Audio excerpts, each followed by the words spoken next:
We've spoken about the shape of the left hand and we've touched on the role of the thumb with regards to left hand technique. What I want to do now is just give you a little introduction into the fourth finger and how best to accommodate what is effectively the weakest finger on the left hand. Now, 1, 2 and 3 are generally quite strong, and if you're making a good sound, you often use the third finger if you can, or the second perhaps.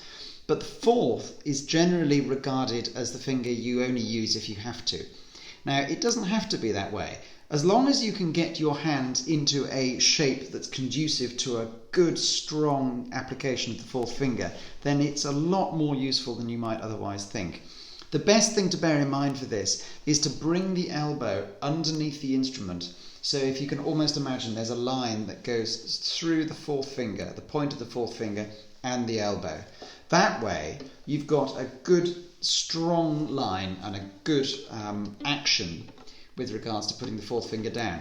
If the elbow is too far away from the instrument, or the finger itself is too flat, then it's very difficult to repeatedly use that fourth finger effectively, and certainly vibrato with a flat finger is nigh on impossible.